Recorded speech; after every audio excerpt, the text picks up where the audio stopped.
करेंगे आज प्रधानमंत्री के उस संबोधन की या भाषण की जो उन्होंने राष्ट्रपति के अभिभाषण पर दिया राज्यसभा के भीतर।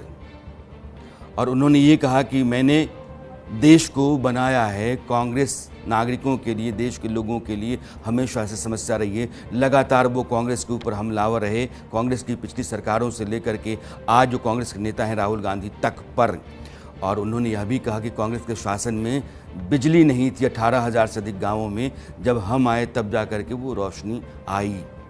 आबादी को कांग्रेस की सरकारें बोझ समझती रहीं, हमने उसको एक शक्ति के रूप में लिया। 20 साल से असम में पुल नहीं बना था, उस पुल को हमने बनाया। मोहब्बत की दुकान चलाने वाले यानी कि राहुल गांधी पर वो तंज कस रहे थे, वो कहते हैं कि मोदी तेरी कब्र खुदेगी।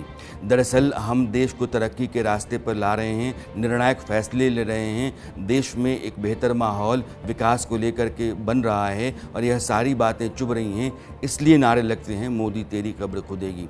प्रधानमंत्री मोदी ने जो कुछ भी कहा, पहले आप यह बयान सुनिए।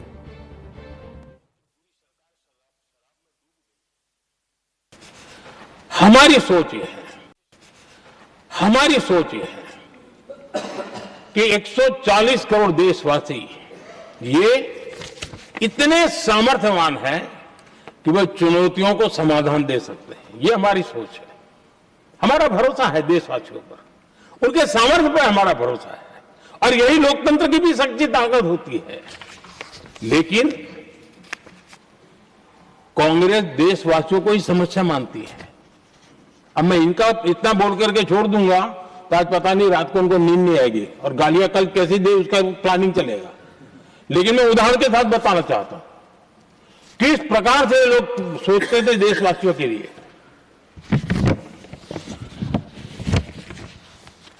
देश के लोगों के बारे में नेहरू जी और इंदिरा जी की सोच क्या थी, मैं उसके विषय में बताना चाहता हूं। इंदिरा जी एक बार ईरान गए थे और ईरान में वो भाषण दे रही थी और उस भाषण में उन्होंने नेहरू जी के साथ जो बातचीत हुई थी उसका उल्लेख किया। खुद ने कहा है, उन्होंने कहा, और मैं जो इंदिरा जी ने कहा था उसको कोट कर रहा हूं, जब किसी ने मेरे पिताजी से पूछा, यानी नेहरू जी से पूछा कि उनके सामने कितनी समस्याएं हैं, तो उन्होंने उत्तर दिया था 35 करोड़।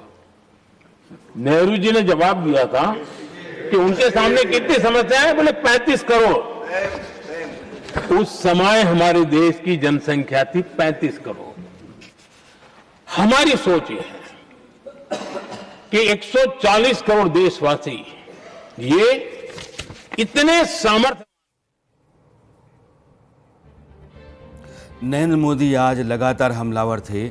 मोदी तेरी कब्र खुदेगी, इस बात को उन्होंने अपनी बात का सेंट्रल पॉइंट बनाया और इसके आसपास उन्होंने कांग्रेस की सरकारों और अपनी सरकार की बेहतरी यानी कि उसकी जो सफलता है उसको बुना था। एक बहुत ही वेल निट भाषण था और वह भाषण नरेंद्र मोदी का ऐसा भाषण जिसके लिए वो जाने जाते हैं कि लोगों पर असर होता है उनके कहे का। अब आप यह सुनिए। एक तरफ देश के युवाओं के लिए मजबूत जमीन तैयार कर रहा हूं, तो कांग्रेस मोदी की कब्र खोदने के कार्यक्रम करवा रही है। और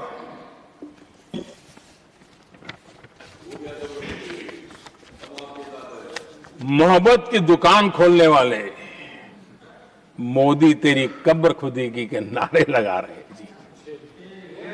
ये कौन सी मोहब्बत की दुकान है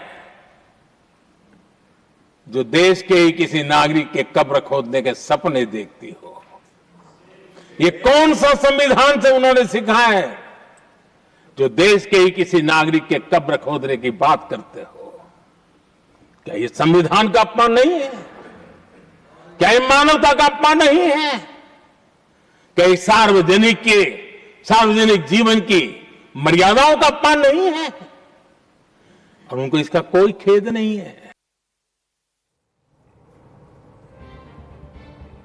तैयारी और तेवर के लिहाज से मोदी का यह भाषण धारदार था, इसमें कोई दो राय नहीं है। और उन्होंने कई बातें गिनाई। उन्होंने कहा कि मोदी तेरी कब्र खुदेगी इसलिए कहा जाता है क्योंकि हमने 18,000 से ज़्यादा गाँव में रोशनी लाई, यानी कि वह गाँव अंधेरे में डूबे हुए थे। मोदी तेरी कब्र खुदेगी इसलिए कहा जाता है क्योंकि हमने आर्मी को सारे साधन संसाधन गोला बारूद दिए, हमने ख़जाना खोला, हमने 2 लाख से ज़्यादा स्टार्टअप्स देश में शुरू करवाए। एनपीए जो कभी बेइंतहा होता था आज की तारीख में 1% हो गया है। बीएसएनएल जिसको लेकर के पहले चुटकुले कहे जाते थे, आज वो एक स्वदेशी 4G इंस्टीट्यूशन है या संस्थान है।